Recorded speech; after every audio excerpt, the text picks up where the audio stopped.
Somebody knew something. Somebody, somebody, somebody knew something.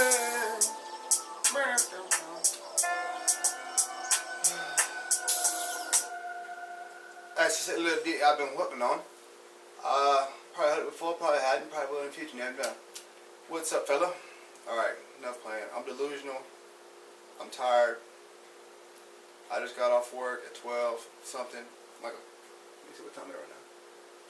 It's 1:40 a.m. It is March 11, 2019. This vlog is supposed to be for March 10, 2019. But this morning today, I was working on this, having fun. I actually slept in today, so I didn't get out of bed till 10 o'clock. I ain't gonna look out loud. 10:30. Then I was working on this. After that, Vanessa and Jaden called me, so I video chat with them for a little while. That was fun. Then after that, working on something. Ooh, so I made this 808. You can't hear it in this, especially because I don't have no speakers, but ooh wee, Mr. Pooey Butthole goes hard. I forgot to record before work. I hate now. This is the second time now that I recorded. Basically, I missed a day recording, so I kind of pissed off at myself for that. Let me sit up straight like a man. So yeah, this is what I thought about at work, what I want to talk about. Relationships, what it's like being a man relationship, and things of that nature. So two things I always see at work that, I don't know if the proper word is encourage or discourage. So one thing that discourages me to not be an alcoholic is seeing these same guys that come to the bar day in, day out, week in, week out, month in, month out, drinking the same drinks, looking dry as fuck, just looking thirsty, not even talking about for the hose, but for H2O. And I just look at these guys, and I'm like, what are they doing? They'll come up there and spend $80, $90 just drinking something that they could have bought at the store for 20 or 30, and they can drink it for 2 days, 3 days, or however long they decide, whatever. And I see these people, and I'm like, man, like, that must suck. I used to work in a fine dining restaurant, and I would see these dudes, like, literally millionaires. They got money, like, they can buy whatever they want, they can do what they want, they got businesses, they can go on vacation, well known in Oklahoma City and things like that, socialites, if you will. But they'd be at the bar by themselves. Old men, 40, 50, 60 years old. Be at the bar, just sitting there slumped over. And just no life, no spirit, no fire. And I didn't see them guys, I'm thinking, damn, like, they got money, they got, and I know people think, oh, money and everything. Nigga, try to go a day without money. You're gonna be hungry, you're gonna be thirsty. You can't even get water without money. Money is important. You ain't gotta worship it, but you gotta have it and use it as a tool. And I see him with all this money, some little fine, woman comes to the bar, they try to go impress them, talk about, oh yeah, I got a house in Florida too, and I got this and I got that.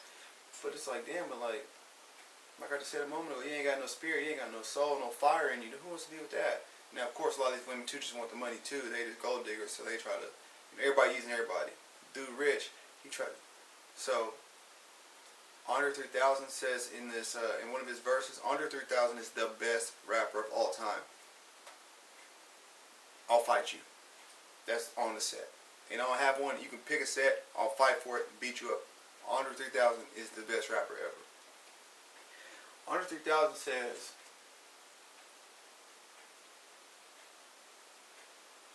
he says something to the effect of, we look up to him. They wish they were us. They lust for some trim. We lust for some trust. Dang, I should have prepared and looked at it. Man, but Andre goes through. I'm not even going to waste time looking it up or not.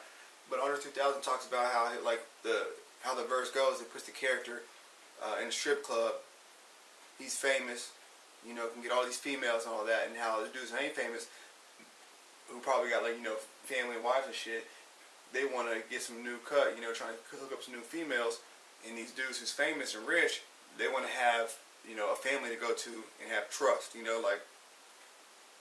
He says, these dudes look up to us, but we lust for some trust. And then he says, that'll leave your turf in the Boise State. There's this college, if you don't know, Boise State, and their football field is blue. But you know, blue is supposed to be like, you know, depict sadness. And anyways, like, I don't know, that's just such a good verse. And if you think about it, that's how people see it. He said, you know, the grass is always greener on the other side. The normal nigga wants to be, you know, rich and famous and be able to give all these other women. This nigga who's rich and famous can give all these other women, got all this money, just want to have one woman that he can trust, somebody that can be faithful and loyal to him, hold him down, and a family. And that's just very interesting perspective. Back to the dudes I see at the bar, they just sitting there, they got all this material wealth, but they don't have any. This ain't it, but I'm gonna say spiritual. You know, the non-tangible things. And I was just thinking about that. I was like, man, I do not want to end up like that. Like, I want to have my own business. I want to have business I can, you know, give it to my kids and, you know, my nieces and nephews so they can have something to give to their kids. And, you know, I'm trying to leave something for my children's children type of thing. You know, keep it biblical. And the second thing is that I always see at work are these people who are, you know, in their 30s, 40s, 50s, 60s, and they come to the restaurants on their first date, or they just started dating. And I can always tell whenever people are on their first date, because it is so awkward. You see these men, these women trying to figure out their way around the conversation and trying to maneuver and figure out what to say, what not to say. Should I tell them this? Should I not tell them that? The dudes, if they get around, like, do I hug them? Do I touch them? Like, and you can just see the awkwardness, and it's sad. Like, it literally makes me sad. And then they sit there talking about their kids or talking about their exes and their ex-husbands and ex-wives. And I just sit there thinking, like, fuck, I don't want to be like that. Like, I'm not trying to sit there and tell people, like, oh yeah, like, you know, I'm 40, 50, 60, like, yeah, my son does this, and I don't know, it's hard to explain. It's just something you got to see. And I recently broke up with my girlfriend of 5 years. Our daughter's about to be 4. And it really sucks because, like, me, I'm a one-man type of woman. You know, I'm not really into, I mean, I do love lots of ladies. You know, I appreciate the female energy, if you want to say that. But I don't know, it just sucks. Like, at this point right now, I mean, I know I just got a relationship, but the way I'm thinking, it's like, I ain't even trying to be in a relationship again, at least till my daughter's grown. You're only 9 and 4 years old. That's 14 years, which, you know, I would want to be doing something productive during that time. But then after 14 years, you know, not being in a relationship, like what kind of person you gonna find out there? Like, these people, like, you just gonna find somebody who just done did everything, or you gonna find some female that been just getting run through all this time, which that does matter. A woman's sexual history does matter, no matter what anybody says. They could say, oh, women can be da-da-da, and men can be players. Like, yeah, and that's what it is. That's what it is. Like, a dude can have sex with 20 females. Female can have sex with 20 dudes. You'll say, why? This is one thing I've been thinking about lately. People be questioning things like, for example, like abortion has been a hot topic in the United States. Why doesn't anybody ever talk about the women who get multiple abortions, what they're doing 5, 10, 15 years from now? What their relationship's like? What is the state of their psyche after having multiple abortions? Like, what happens to you in the long term? One thing I learned from chess is thinking long. And that's why I love chess. That's why I'm always going to keep it in my life, because when I first started playing chess, like in 2015, it just taught me to develop strategy and tactic and to think about what I'm doing before I'm doing it, and then check ahead and make sure I ain't got no hanging pieces. A hanging piece means if the opponent attacked what your, you know, if an opponent attacked one of your pieces, is it supported? You don't want to have any hanging pieces. Boom, I just real chess came right there, 400 points. And chess just has me thinking, like, you know, forward. What's a long-term effect? Tell me, what's a long-term effect? We all know women out there who've been just ran through by so many guys that they love, that they thought was just this special dude, thought they was different, and and them dudes might have been special and different, but that woman's the same woman that was with the last nigga. If you're in a relationship and you break up with somebody and you jump into a relationship, don't think like, oh, my ex-boyfriend, my ex-girlfriend, they were the problem. No, you were in a relationship too. I heard a quote, he said, the woman that you divorced is not the woman you married. Other quote, same dude, What'd he say? A man marries a woman hoping she never changes. A woman marries a man hoping she can change him. Let that sink in. Every woman think they can just change somebody. All of them. Who's messaging me? Oh, Anthony. Shout out to Anthony James. Maybe he might watch the vlog in a minute. Anthony Hugel, as we called him back at Solemn Village days. He's my buddy. He's a good guy. He always helped me, uplift me, being a good, just a good dude. He's cool. Shout out to Anthony. But yeah, man, just two things I've been thinking about. I was walking around work, thinking about how that's what I'm gonna talk about tonight. It sucks that I didn't get to do my vlog before as well, but I'm still doing it. Not even with the bed yet, so my day's still going.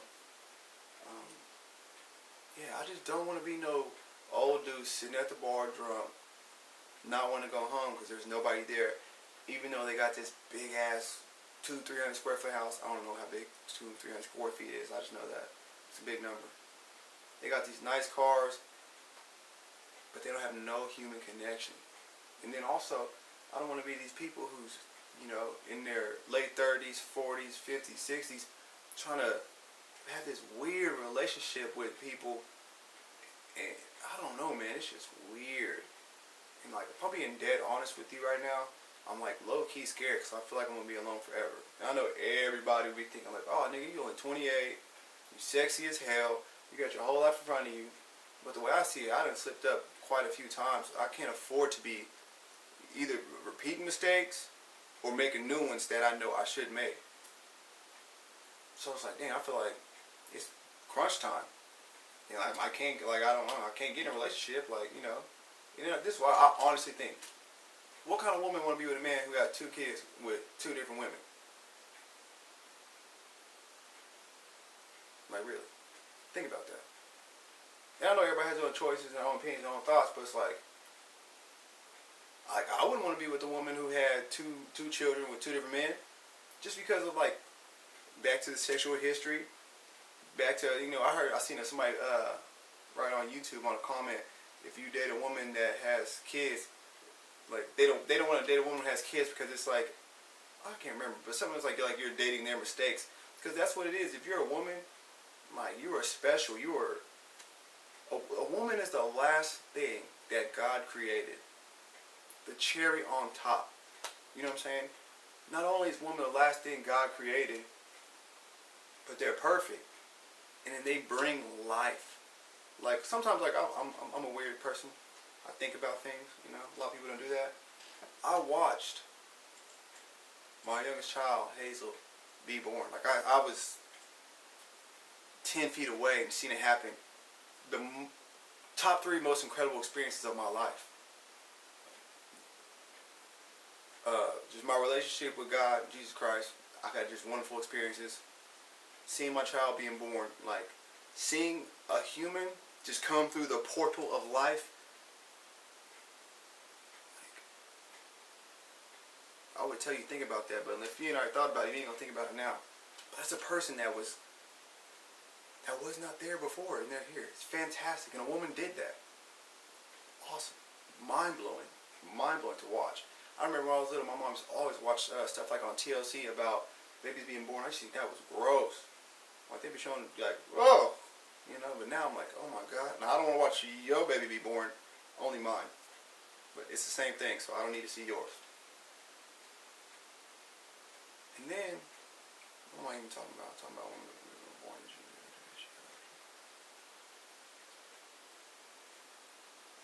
Who knows? I'm tired. Every time I say I'm just going to make a quick one, I'm going to get out. It'll be the longest ones. If you ever met me, you've been around me for 16 seconds, you know I talk too much. And if you ever really know me, you know I think too much. I'm going to get out of here. I'm going to go to sleep. I'm going to start writing down notes again so I can know what the hell I'm talking about.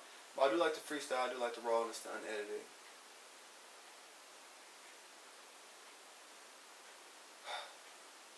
We'll see if I'm going to be alone forever. Which is not a bad thing. I like being alone. Right? Generally speaking, I love whenever Jaden, Vanessa, and Hazel call me. That's literally like, I don't know, that's to look at your phone ringing and you look, you see their little face, you know, on the Facebook Messenger. It's like, damn, that person thought about me and they want to talk to me. Not only that, it's like a little tiny baby human, you know, 4, 8, 9 years old, and they want to talk to you. Like, that's special. Like, life can't get no better than that. When a little kid wants to talk to you, that's your family, that you love, because they can be out on the internet or playing video games, but they try and talk to you. Like, that's fantastic. Well, saying it in the intro, somebody do something. It is 1:55. I guess this is a 15-minute video, ain't it?